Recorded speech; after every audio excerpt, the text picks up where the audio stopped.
आदाब, नमस्कार। आप देख रहे हैं INN चैनल। मैं हूं शेख अहमद अली। इस न्यूज बुलेटिन में आइए नजर डालते हैं दिन भर की बड़ी खबरों पर। वरंगल जिले में एक टीचर ने दूसरे जिले में तबादला कर दिए जाने पर मायूस होकर खुदकुशी कर ली। तफसीलात के मुताबिक वरंगल जिले के नसमपेट मंडल के चंद्रयापल्ली से ताल्लुक रखने वाले यू रमेश वरंगल के खालामपुर मंडल के धर्माराव पेट बालतांडे के स्कूल में बाहिसियत टीचर खिदमात अंजाम दे रहे थे। हालिया दिनों हुकूमत की जानिब से जियो 317 के तहत किए गए तबादलों में रमेश का तबादला पड़ोसी जिले मुल्क के एक मौजू में कर दिया गया। उस वक्त से वो काफी परेशान थे क्योंकि उन्हें मुस्तकिल तौर पर मुल्क जिले में ही खिदमात अंजाम देनी थी, जिससे वो शदीद मायूस होकर इतवार के रोज अपने ही घर में जहर पीकर खुदकुशी की कोशिश की। बाद उन्हें वरंगल के खानगी हॉस्पिटल मुंतकिल किया गया, जहां पीर की रात दौरान इलाज उनकी मौत हो गई। पुलिस ने इस सिलसिले में एक मुकदमा दर्ज करके तहकीकात का आगाज कर दिया।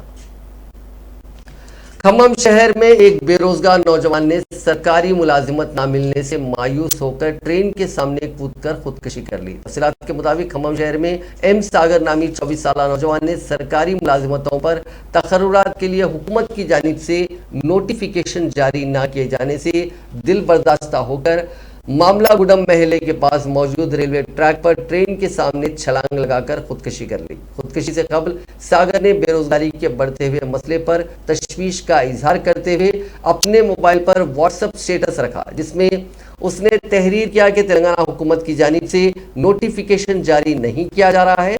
इस वाक़े की इत्तला मिलते ही रेलवे पुलिस मकामे हादसा पर पहुंचकर सागर की नाश को खम्मम के गवर्नमेंट हॉस्पिटल मुंतकिल किया।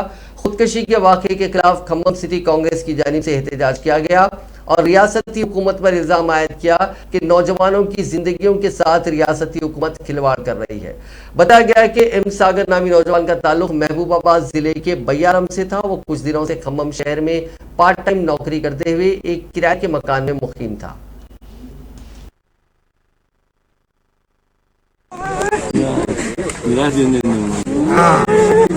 ఎన్సీసీ ఎన్ఎస్ఎస్ రెండు కూడా నెంబర్ 1 పొజిషన్.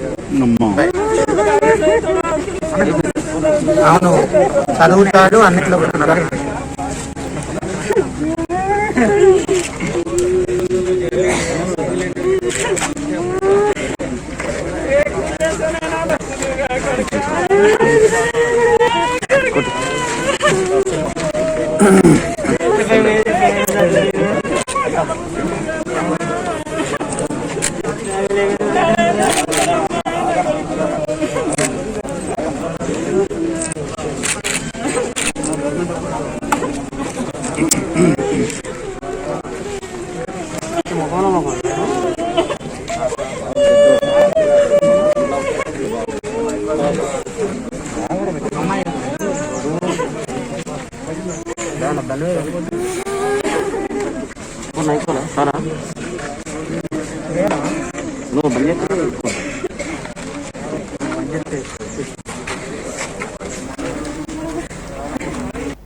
तेलंगाना हाईकोर्ट ने रियासत में कोरोना की सूरत हाल और हुकूमत की जानिब से किए जाने वाले इक़दाम से मुताल्लिक़ दाखिल होने वाली दरखास्तों की समाअत की। इस मौके पर अदालत ने मास्क के इस्तेमाल और समाजी फासले को बरकरार रखने की हिदायतों को नज़रअंदाज किए जाने पर शदीद नाराजगी का इजहार किया। अदालत ने कहा कि रियासत में मास्क, समाजी फासले पर अमल नहीं किया जा रहा है, जो अफसोस की बात है। अदालत ने हुकूमत को हिदायत दी कि कोविड के कवायद पर सख्ती से अमल किया जाए। हुकूमत को हिदायत दी कि वो ग्रेटर हैदराबाद म्यूनसिपल कॉर्पोरेशन के हुदूद में पुलिस की जानिब से मास्क के इस्तेमाल और समाजी फासले को बरकरार रखने के अमल पर सख्ती से अमलावरी करें। अदालत ने महकमे सेहत की जानिब से कोरोना से मुतालिक पेश करदा आदाद शुमार पर भी नाराजगी जाहिर की और हुकूमत की जानिब से पेश करदा रिपोर्ट पर अदम इत्मीनान का इजहार करते हुए director medical health doctor G Srinivas Rao को हिदायत दी कि वो आइंदा की समाअत में हाजिर अदालत होते हुए कोरोना की सूरत हाल की वजाहत करें। यह अहकाम जारी करते हुए अदालत ने इस केस की समाअत 28 जनवरी तक मुलतवी कर दी। कबल आज की समाअत के दौरान director medical and health doctor G Srinivas Rao ने कोरोना की ताज़ा सूरत हाल पर अदालत में रिपोर्ट पेश की, जिसमें महकमे सेहत की जानिब से रोजाना किए जा रहे RT-PCR रैपिड टेस्टों पर रिपोर्ट शामिल थी। इस मरहले पर दरखास्त गुजार के वकील ने कहा कि हुकूमत गलत आदाद शुमार पेश कर रही है। दरखास्त गुजार ने अदालत के इल्म में बात लाई कि रियासत भर में कोरोना की शिद्दत की वजह से 3 दिनों के दौरान 1,70,000 अफराद बुखार से मुतासिर पाए गए। साथ ही दरखास्त गुजार के वकील ने कहा कि घर घर फीवर सर्वे के दौरान जो मेडिकल किट्स अवाम को फराहम की जा रही हैं उनमें बच्चों को दी जाने वाली दवाएं नहीं हैं, जिस पर एडवोकेट जनरल BS प्रसाद ने अदालत से कहा कि हुकूमत वक्तन फौकतन कोरोना की रोकथाम के लिए इकदाम कर रही है। उन्होंने कहा कि रियासत भर में कोरोना की मुस्बित शरह यानी पॉजिटिविटी रेट 3.16% है, इसलिए रियासत में रात के कर्फ्यू के निफाज जैसी सख्त पाबंदियों की जरूरत नहीं है। रियासत में अगर मुस्बित केसेस की तादाद 10% उबूर करती है तो ऐसी सूरत में कर्फ्यू जैसे सख्त पाबंदियों को नाफिज करने की जरूरत पड़ेगी। गुज़िश्ता एक हफ्ते से रियासत के किसी भी जिले में कोरोना के मुस्बित केसों की तादाद 10% तक दर्ज नहीं हुई। मेदक में सबसे ज्यादा 6.4%, कोत्तागुडम में सबसे कम 1.14% मुस्बित केसेस दर्ज हुए। GHMC में 4.26, मेडचल में 4.22% मुस्बित केसेस दर्ज हुए। ICU ऑक्सीजन से लैस बिस्तरों की तादाद 61% दर्ज की गई। कबल एहतियात के हिस्से के तौर पर 31 जनवरी तक मुख्तलिफ पाबंदियों में तौसीक की गई है। गुज़िश्ता एक हफ्ते से रोजाना 1 लाख से ज्यादा कोरोना के टेस्ट किए जा रहे हैं। रियासत भर में मौजूदा तौर पर फीवर सर्वे का काम किया जा रहा है। 3 दिनों में 1,78,000 दवाओं की किट्स की तकसीम का काम अंजाम दिया गया है। अब एक और खबर, तेलंगाना में 5वें दिन भी फीवर सर्वे का काम अंजाम दिया गया। इस सर्वे में महकमे सेहत के एहलकार हिस्सा लेते हुए बुखार, गले में दर्द और दीगर अलामात वाले अफराद में दवाओं की किट्स की तकसीम का काम अंजाम दे रहे हैं। गुज़िश्ता 4 दिनों के दौरान 49 लाख मकानात का अहाता किया गया है। रियासत भर में तकरीबन 25,000 ANMs, 3,000 से ज्यादा आशा वर्कर्स, तिब्बी एहलकार, आंगनवाड़ी कारकुन इस सर्वे का हिस्सा बने हैं। अब तक 2.5 लाख से ज्यादा होम आइसोलेशन किट्स की तकसीम का काम किया गया। कोरोना की सूरत हाल को देखते हुए हुकूमत ने फीवर सर्वे शुरू किया है ताकि बुखार से मुतासिर अफराद की निशानदही की जा सके और उनमें होम आइसोलेशन किट्स तकसीम की जा सके। ओमिक्रॉन लहर की रोकथाम के लिए हिकमत अमली की तैयारी का मकसद से ये फीवर सर्वे किया जा रहा है। फीवर सर्वे के मौके पर आवाम में कोरोना की रोकथाम के सिलसिले में बेदारी पैदा की जा रही है और उन पर जोर दिया जा रहा है कि बुखार, खांसी और दीगर अलामात पर चौकसी इख्तियार करें और फौरी तौर पर अपना टेस्ट करवाएं। महकमे सेहत के हुक्काम ने निशानदही करते हुए कहा कि अवाम को खौफजदा होने की ज़रूरत नहीं है। हुकूमत 1 करोड़ होम आइसोलेशन किट्स की तकसीम को यकीनी बनाने के इक़दाम कर रही है। फीवर सर्वे में तिब्बी एहलकार आइसोलेशन किट्स, हामिला खवातीन को तिब्बी इमदाद, टीकों के काम भी कर रहे हैं। कलेक्टर्स और महकमे सेहत की टीमें भी फीवर सर्वे में सरगर्म है। साथ ही आवाम को मशवरा दिया जा रहा है कि वो मास्क का इस्तेमाल करें और वक्फे वक्फे से हाथ धोते रहें। अब नजर डालते हैं कोरोना से जुड़े आंकड़ों पर। एक बार फिर आज कोरोना का आंकड़ा यानी पॉजिटिव केसेस का आंकड़ा 4,500 के पार हो गया। पिछले 24 घंटों में रियासत भर में 1,13,670 अफराद का कोविड का टेस्ट किया गया, जिसमें 4,559 अफराद मुस्बित पाए गए। इसी दौरान 2 और अफराद की इस मोज़ी वायरस की वजह से मौत हो गई, जबकि 1,961 अफराद ने इससे मात दी। रियासत में फिलहाल 36,269 अफराद का कोरोना का इलाज जारी है। वज़ीर फाइनेंस और सेहत टी हरीश राव ने मरकज की बीजेपी हुकूमत पर सख्त तरीन तनकीद करते हुए कहा कि वो तेलंगाना की तरक्की के लिए दानिस्ता तौर पर मदद से इनकार कर रही है। हरीश राव ने वज़ीर ज़राअत S निरंजन रेड्डी के साथ जिले वनपर्ती में 180 बिस्तरों के दवाखाने का इफ्तिताह किया, जिसकी तामीर पर 17 करोड़ रुपए के मसारिफ आए हैं।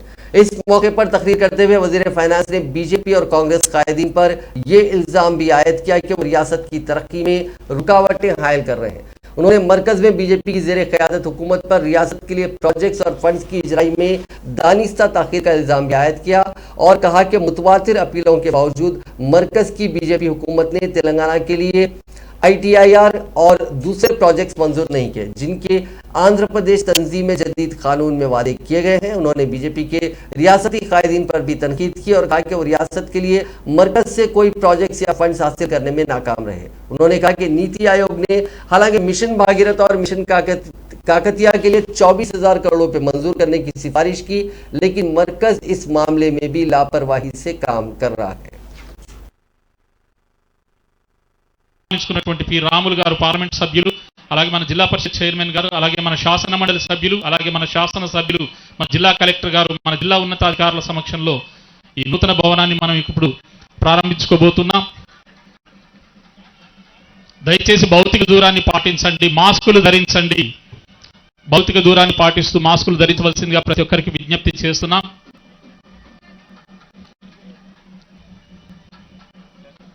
మాస్కులు ధరించండి, దయచేసి మాస్కులు ప్రారంభించుకుంటాం. రానున్న కాలంలో ముఖ్య అతిథి వర్యులు రాష్ట్ర ఆర్థిక మరియు వైద్య ఆరోగ్య కుటుంబ సంక్షేమ శాఖ మంత్రులు శ్రీ తన్నీరు హరీష్ రావు గారు నూతన భవనాన్ని ప్రారంభించడం జరిగింది. వారితో పాటుగా మన రాష్ట్ర వ్యవసాయ సహకార శాఖ మంత్రులు మార్కెటింగ్ శాఖ మంత్రులు శ్రీ సింగ్ ఈ ప్రాంగణానికి విచ్చేస్తున్నారు. వారందరికీ కూడా మనం సంప్రదాయబద్ధంగా ఆహ్వానం పలుకుదాం. మన సౌలభ్యం కోసం, మన సౌకర్యం కోసం, మన ప్రజల ఆరోగ్యం కోసం మాతా శిశు ఆరోగ్య కేంద్రాన్ని 100 పడకల ఆరోగ్య కేంద్రాన్ని మనం ఈరోజు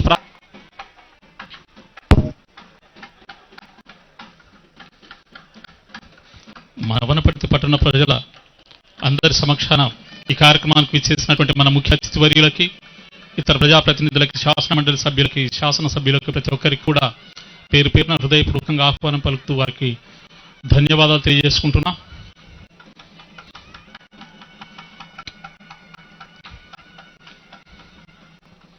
ధరించండి, భౌతిక దూరాన్ని పాటించండి. కార్యక్రమం ఆశాంతం విజయవంతం చేసేటట్టుగా మరి కార్యక్రమం చివరి వరకు ఉండి కార్యక్రమాన్ని చూసి విజయవంతం చేయవలసిందిగా ప్రతి ఒక్కరికి విజ్ఞప్తి చేస్తున్నా.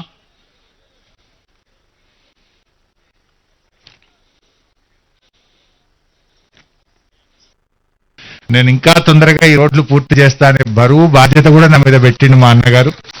తప్పకుండా సంపూర్ణమైనటువంటి సహకారం అందిస్తాం. వారికి గౌరవ ముఖ్యమంత్రి గారి యొక్క పూర్తి ఆశీస్సులు మా నిరంజనకు ఉంటాయి. మొన్న ముఖ్యమంత్రి గారి పర్యటన సందర్భంగా నాకు తెలిసి మా అన్నగారు దాదాపు 1000 కోట్ల రూపాయల శాంక్షన్ తీసుకున్నాడు. సో కరోనా వల్ల కొంత వాయిదా పడ్డా, బట్ రావాల్సిన అన్ని శాంక్షన్స్ కూడా యుద్ధ ప్రాతిపదికన అంగుళం అడుగు అడుగున ప్రతి సెక్షన్ లో కూడా ఫైల్ ను మానిటర్ చేసి తెప్పించి తన ప్రజలకు అందించాలనే తపన ప్రతి క్షణం ప్రతి అడుగులో నేను అన్నగారి దగ్గర చూస్తూ ఉంటాను.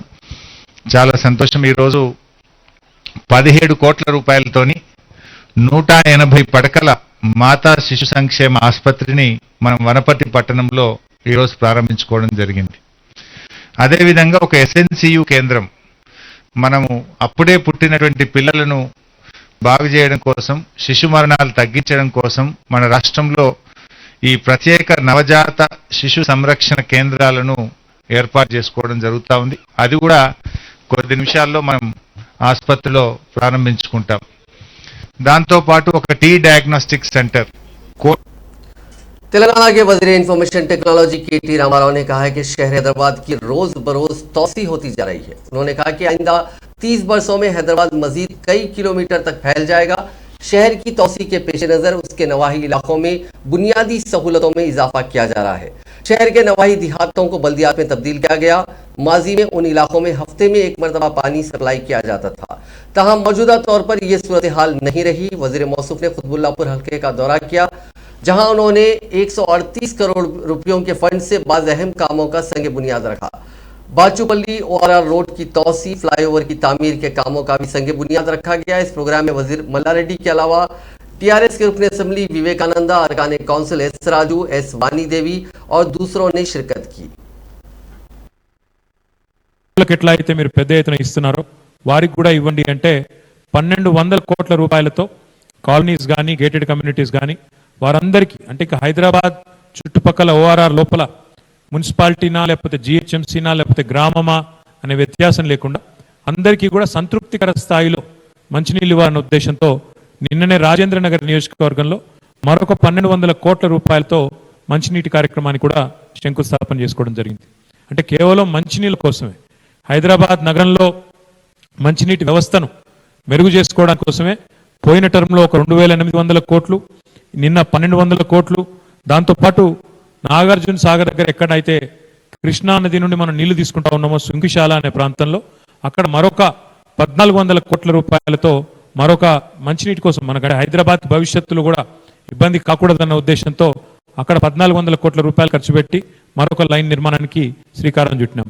దాంతోపాటు ఇక్కడ గోదావరి నుంచి ఏదైతే కొండపోచమ్మ సాగర్ కాళేశ్వరం ప్రాజెక్టులో భాగంగా కట్టిన రిజర్వాయర్ ఉందో గజ్వేల్ నియోజకవర్గంలో, అదేవిధంగా పక్కనే ఉన్న మల్లన్న సాగర్ అనే నియోజకవర్గం సిద్దిపేట జిల్లాలో ఏదైతే కట్టుకున్నాం అక్కడి నుంచి కూడా హైదరాబాద్కి chief electoral officer Telangana S Goyal ने अपने ऑडियो बयान में तेलंगाना की अवाम और राय दहिंदों को 12वें कौमी यौम राय दहिंदगान पेश करते हुए बताया कि साल 2021 में मुनक्किद होने वाले ग्रेजुएट एमएलसी इंतखाबात नागार्जुना सागर, हुजूराबाद और दीगर इंतखाबात में पोलिंग फीसद निहायत ही बेहतर रहा। तवक्को है कि मुस्तकबिल में मुनक्किद होने वाले इंतखाबात में भी राय दही का फीसद मजीद बेहतर रहेगा, क्योंकि जमहूरियत में इंतखाबात कलीदी हैसियत रखते हैं। उन्होंने इस बात पर मसरत का इजहार किया कि 2022 में शुरू किए गए फहरिस्त से राय दहिंदगान में बड़े पैमाने पर नाम दर्ज किए जा रहे हैं और इसके लिए इलेक्शन कमीशन की जानिब से बेमिसाल कोशिशें की जा रही हैं। ఎలక్షన్ టైంలో దాదాపు 70% వరకు గ్రాడ్యుయేట్ ఓటర్స్ వచ్చి ఈ ఎలక్షన్స్ లో వాళ్ళ ఓటు వేసుకున్నారు. హైదరాబాద్ నాగార్జున సాగర్ బై ఎలక్షన్స్ లో కూడా కరోనా పెండమిక్ ఉన్నప్పుడు కూడా district administration free fair safe elections కోసము చాలా మంచి ఏర్పాట్లు చేశారు. ఓటర్స్ నుంచి కూడా చాలా మంచి స్పందన వచ్చింది. గతంలో లేని విధంగా ఈ ఎలక్షన్స్ లో 86% పైన ఓటర్స్ వాళ్ళ ఓటింగ్ హక్కు వినియోగించుకున్నారు.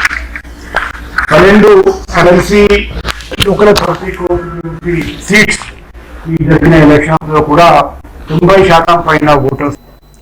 तेलंगाना में कोरोना की तीसरी लहर और ओमिक्रॉन की शिद्दत का असर Telangana state road transport corporation की ग्रेटर हैदराबाद खिदमात पर देखा गया। अहदेदारों ने इस एहसास का इजहार किया कि कॉरपोरेशन की सिटी बसों से इस्तेफादा करने वालों की तादाद में बड़े पैमाने पर कमी हो गई है। ड्राइवर्स और कंडक्टर्स ने कहा कि बाज़ मकामात पर चलाई जाने वाली खिदमत से डीजल का खर्च भी नहीं निकल पा रहा है।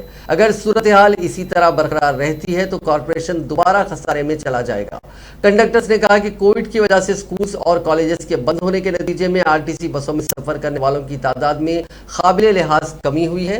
बास ड्राइवर्स ने कहा कि संक्रांति से पहले सूरत हाल बेहतर थी, ताहम त्योहार के बाद सूरत हाल में बड़े पैमाने पर तब्दीली दर्ज की गई है और आरटीसी की आमदनी भी घट गई है। बास का कहना है कि कोरोना की वजह से बसों की तादाद भी घट गई है। कोरोना की वजह से बसें उमूमन खाली हो गई हैं। टीआरएस के रुकने असेंबली जीवन रेड्डी ने बीजेपी रुकने पार्लियामेंट डी अरविंद के उन इल्जामात को मुस्तरद कर दिया जिसमें उन्होंने कहा कि उनके खिलाफ टीआरएस के कारकुनों ने मुजाहरा करते हुए उनका घेराव किया था। मीडिया से बात करते हुए जीवन रेड्डी ने कहा कि बीजेपी रुकने पार्लियामेंट के दौरे में टीआरएस के कारकुनों ने कोई रुकावटें हायल नहीं की। रुकावटें हायल करने वाले हल्दी के किसान थे। उन्होंने कहा कि अरविंद ने अपनी कामयाबी के बाद वादे के मुताबिक निजामाबाद जिले में हल्दी बोर्ड कायम नहीं किया, इसलिए जिले के किसान बिल्कुल हल्दी के किसान अरविंद को हर मुकाम पर घेराव कर रहे हैं। तेलंगाना प्रदेश कांग्रेस कमेटी के सदर और एमपी ए रेवंत रेड्डी ने मंगल को ऐलान किया कि वो आइंदा असेंबली इंतखाबात में कोडंगल हलके से इंतखाब लड़ेंगे। रेवंत रेड्डी कोडंगल हलके में 75,000 अफराद को पार्टी की रुकनियत देने पर कांग्रेस कैडर का शुक्रिया अदा करते हुए जज्बाती हो गए। उन्होंने कहा कि 75,000 की भारी रुकनियत के साथ कोडंगल न सिर्फ तेलंगाना बल्कि पूरे मुल्क में कांग्रेस पार्टी के लिए एक मिसाल बनकर उभरा है। उन्होंने मंगल को कोसगी में मुनक्किदा एक तकरीब में कांग्रेस कायदीन और कारकुनों को मुबारकबाद पेश की, जिन्होंने अपने मुताल्लिका पोलिंग बूथ्स पर 500 से ज्यादा कारकुनों के नामों का इंदराज किया। उन्होंने ये भी ऐलान किया कि इन कारकुनों को एआईसीसी लीडर राहुल गांधी भी एजाज से नवाजेंगे। टीपीसीसी सदर रेवंत रेड्डी ने कहा कि पेशरफ कांग्रेस हुकूमतों ने फसलों के कर्ज की माफी, किसानों के लिए मुफ्त बिजली, आरोग्यश्री, मुसलमानों के लिए 4% रिजर्वेशन वगैरह जैसी स्कीमें मुतारिफ करवाई थी। 2009 में कोडंगल से एमएलए मुंतखब होने के बाद उन्होंने मंदिरों, स्कूलों को तरक्की दी, सड़कें, सब स्टेशनों, कोसगी बस डिपो और मुद्दुर में अपनी जमीन पर एक स्कूल कायम किया। उन्होंने कहा कि वो कोडंगल, कोसगी और मुद्दुर में एक जूनियर कॉलेज भी लाए हैं और कोडंगल में एक डिग्री कॉलेज कायम किया। कोडंगल में सड़कों का एक बेहतरीन जाल बिछाया गया और तमाम गाँवों को पानी की टैंक फराहम की गई। 350 करोड़ से कोसगी में 50 बिस्तरों पर मुश्तमिल हॉस्पिटल भी कायम किया गया था। हालांकि टीआरएस के इंतखाबात में कामयाबी के बाद कोई और तरक्याती काम नहीं किए गए। उन्होंने कहा कि आइंदा इंतखाबात में कांग्रेस का इख्तिदार यकीनी है। నాకు ప్రత్యేకంగా ఉన్న ఎంపీటీసీలని ఎంపీలను మీరు అడుగుని రేవంత్ రెడ్డి సార్ ఉన్నప్పుడు మీకు గౌరవం ఉండేనా లేదా? ఇలా టీఆర్ఎస్ లో ఉన్న సర్పంచులను అడుగుని, ఎంపీటీసీలను అడుగుని, గుండె మీద వేసుకో చెయ్యి పెట్టుకో చెప్పమను. రేవంత్ రెడ్డి ఉన్నప్పుడు వాళ్ళకి గౌరవం ఉండేనా లేకుండేనా? ఈ పరిస్థితి ఎట్లుందో ఆలోచన చేయండి. ఆయన ఏదైనా ఎప్పుడైనా ఎవరి మీదైనా ఏ దేవుడి ముందైనా నేను ఒట్టేసేస్తా, ఎవరి మీద నన్ను అక్రమ కేసుని పెట్టించిన మీరు ఒకసారి చెప్పండి. ప్రతి ఒక్క పార్టీల మీద కూడా మీడియా మిత్రులు చెప్పండి. ఏ ఒక్క రోజైనా మాకు సరిపోయిన పార్టీ వాళ్ళ మీద కూడా ఒక్క అక్రమ కేసు అయినా నేను పెట్టించిన మీరు ఆలోచన చేయండి. కానీ ఇవాళ ఏం జరుగుతుందో హకీపేట్ల వాళ్ళ పార్టీకి సంబంధించి బాలరాజని తా బ్రదర్ చనిపోతే రైతు బీమా రాలేదు, ఆయన చనిపోయిన భార్యకు పింఛన్ రాలేదు, వాళ్ళ అన్నదమ్ముల పాస్ పుస్తకం कांग्रेस कायदीन ने रियासती गवर्नर डॉक्टर तमिलिसाई सौंदरराजन से मुतालबा किया कि वो वज़ीर आला चंद्रशेखर राव और ओहदेदारों का मुआखज़ा करें, क्योंकि वज़ीर आला चंद्रशेखर राव अपने शख्सी मफादात की तकमील के लिए पुलिस के बशमूल तमाम सरकारी महकमों का गलत इस्तेमाल कर रहे हैं। अपोजिशन खासकर कांग्रेस अवामी मसाइल पर एहतजाज करना चाहती है, लेकिन वज़ीर आला पुलिस के जरिए कांग्रेस कायदीन को हरासा कर रहे हैं और टीआरएस कायदीन को खुलेआम गुंडागर्दी की इजाज़त दी जा रही है। कांग्रेस मुखर्ररा पार्टी ने आज रियासती गवर्नर से मुलाकात करते हुए याददाश्त पेश की और गवर्नर से जियो 317 वापसी लेने के लिए इकदाम करने का मुतालबा किया। రాష్ట్రంలో ప్రజల ధనమాన ప్రాణాలను కాపాడటానికి మీరు పోలీస్ డిపార్ట్మెంట్ని రివ్యూ చేయవలసిందిగా, పోలీస్ డిపార్ట్మెంట్ని పోలీస్ లాగా పనిచేసేటట్టుగా చూడవలసిందిగా గవర్నర్ గారికి విజ్ఞప్తి చేయడం కోసమే కాంగ్రెస్ శాసనసభ పక్షం నుంచి కలిశాం. వారికి సోదాహరంగా జరిగే जो बहुत सारे पॉलिसी इश्यूज लाया है वो पूरी तरह आम आदमी के अपोजिशन में ये राष्ट्र सरकार चला रही है।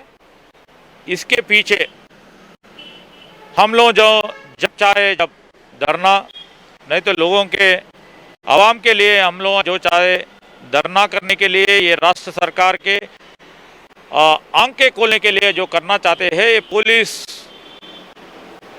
की मशीनरी को यूज करके ये राष्ट्र सरकार पुलिस को एक तरफ काम करने के लिए हर वक्त पे इंस्ट्रक्शन दे रही है।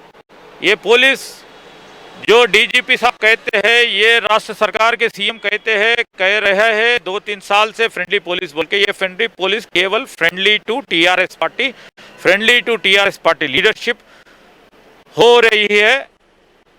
इस सब सबूतों के साथ बहुत सारे 2014 से 2014 से लेके अभी तक जितने भी मर्डर्स हुए, जितने भी रेप्स हुए, जितने भी लोगों के साथ अन्याय हुए, उसके पीछे जिन जिन टीआरएस लोग हैं, वो टीआरएस लोगों के ऊपर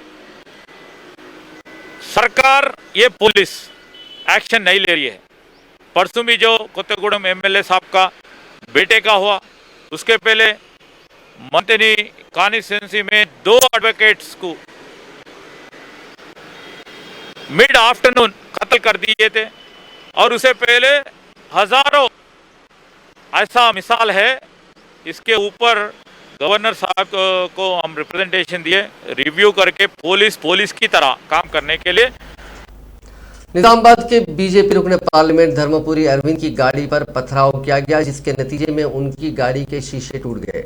नंदीपेट मंडल के नवतपल्ली में वो बास तरक्याती प्रोग्रामों में शिरकत के लिए जा रहे थे कि आरमूर मंडल के इंसापल्ली के करीब यह वाकया पेश आया। हल्दी के किसान उनकी गाड़ी के सामने आ गए और उन्होंने रुकने पार्लियामेंट से मुस्तफी होने का मुतालबा किया।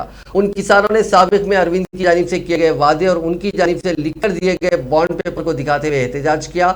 हल्दी के किसान उनके मसाइल की यकसोई का मुतालबा करते हुए एहतजाज कर रहे थे। रुकने पार्लियामेंट ने इस वाक़े के ताल्लुक से तफसीलात से वाकिफ करवाते हुए इल्जाम किया कि जब वो बाज़ तरक्याती कामों के इफ्तिताह के लिए जा रहे थे तो टीआरएस कारकुनों ने उन्हें रोक दिया।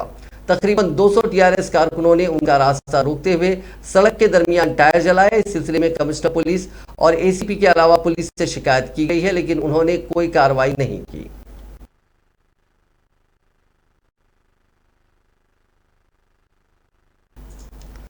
साबिक रुकन कानून साज काउंसिल व बीजेपी कायद रामचंद्र राव की क़यादत में एक वफद रियासती गवर्नर डॉक्टर तमिलिसाई सौंदरराजन से मुलाकात करते हुए एक मेमोरेंडम हवाले किया।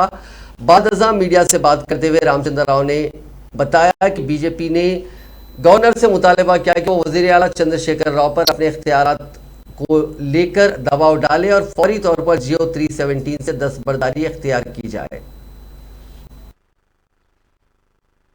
इस 317 जियो को हटाकर एक ट्रांसफर पॉलिसी को फिर से पुनः विचार किया जाए। इस पर आज हमने गवर्नर को हमारी तरफ से एक रिप्रेजेंटेशन दिए थे Bharatiya Janata party legal cell की तरफ से। ऑनरेबल गवर्नर को हमने ये बताया कि इस जियो के कारण जो लोग अपना स्थानीयता जो है जहाँ नेटिविटी जिनका है वो अपना स्थानीयता खो रहे हैं, अपना सीनियरिटी खो रहे हैं और उनके प्रमोशन चांसेस भी खो रहे हैं। तो इसके कारण जो है ये मुलाजिमों को इनके विरोध में हो रहा है और इनके हित में नहीं है। इसीलिए इस जियो को आज सरकार हटाना चाहिए और इसके लिए गवर्नर का इंटरफेरेंस हमने मांगा है और गवर्नर साहब ने इसको अच्छी तरह से सुना और उन्होंने आश्वासन दिया कि हम इसके बारे में जरूर सरकार से बात कर कुछ न कुछ निर्णय लेंगे। इस 317 जियो वज़ीर आला चंद्रशेखर राव ने 73वें यौम जमहूरिया के मौके पर रियासत की आवाम को मुबारकबाद पेश की। इस मौके पर अपने बयान में वज़ीर आला ने कहा कि इस मुल्क की बुनियादी खुसूसियत यह है कि यहाँ आवाम खुद हुक्मरां है और उन्हें अपनी हुकूमत के इंतखाब का हक हासिल है। हिंदुस्तानी जमहूरियत जो दुनिया की सबसे बड़ी जमहूरियत है, उसकी अजमत, उसकी रिवायात, मुख्तलिफ सकाफ़तों और समाज के मुख्तलिफ तबक़ात में पाए जाने वाले फ़र्क के बावजूद उनके दरमियान पाए जाने वाले इत्तेहाद में पिना है। तनू में इत्तेहाद आलमगीर इंसानी फ़लसफ़े की अलामत है। ये हमारे लिए एक फ़ख्र का लम्हा है कि हम अपने मुल्क की एक हकीकी विफाकी जमहूरिया के तौर पर शिनाख्त को बरकरार रख पाए हैं जो मुख्तलिफ ज़बानों, खित्तों, मज़ाहिब और इलाक़ाई खुसूसियत का गहवारा है और ये मुल्क की आवाम के सियासी विजन का जिंदा सबूत भी है। वज़ीर आला ने कहा कि आइन में रियासतों को एडमिनिस्ट्रेटिव डिसेंट्रलाइजेशन के ढांचे को मजबूत करने के लिए शामिल किया गया है और ये कि रियासतें मुल्क के चेहरे की अक्कास है।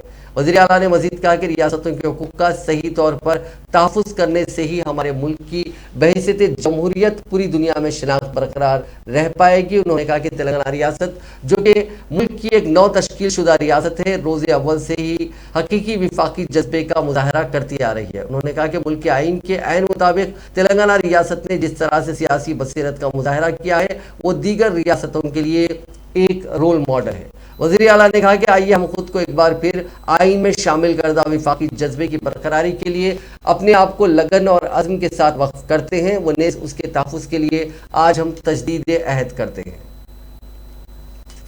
हादसा से बचने के लिए तेलंगाना की सैबराबाद ट्रैफिक पुलिस ने आवाम पर जोर दिया कि वो हेलमेट को मुनासिब तौर पर पहने और महफूज रहें। इस खुसूस में सैबराबाद ट्रैफिक पुलिस ने अपने ट्विटर हैंडल के जरिए एक वीडियो जारी किया। इस 1 मिनट 50 सेकंड की वीडियो में मुख्तलिफ मकामात पर पेश आए हादसात के मनाजिर का अहाता किया गया। इस वीडियो की काफ़ी सताइश की जा रही है।